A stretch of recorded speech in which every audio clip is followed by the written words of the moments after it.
Achino nechino DJ Ino ezvino. Oh my god, ari kuita check your body asina kutoti what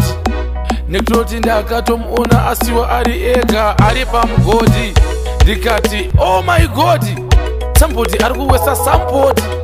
nekuti ndatoda kutopinda bedroom sina kutoti hoti nekutoti baby kasi kurukwa mawivi wewe aumbodi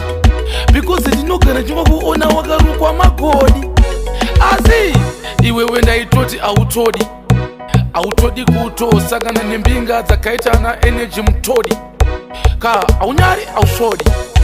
asi nei baby kasi iwewe uri hanzvadzi yampengo robi because inini murume wako inini handimbobi ende rudo rwedu uru harizovi because tatoda trophy takusponswa necoffee toffee iri kuti hamumboni because ndakutokuchenjisa skiri aucharukwe magodi. Aiwa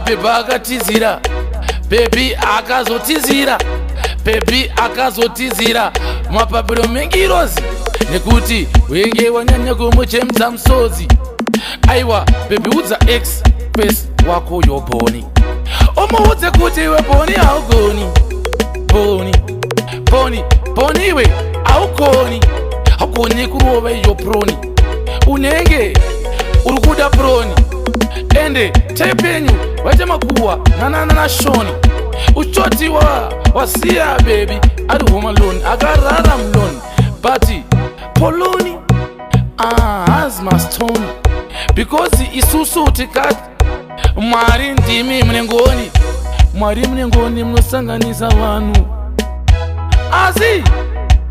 vaivaya vanewo uchibhireni chakatakwa hamuzvioni because mune mungorihoni kuti akunge muvhesi wakona muona akanda kaimoji kajoji achiwira mugoji but bhebhi rako ratakatora haridzoki dee rakaonekwa natoki futi vatodziva haridzoki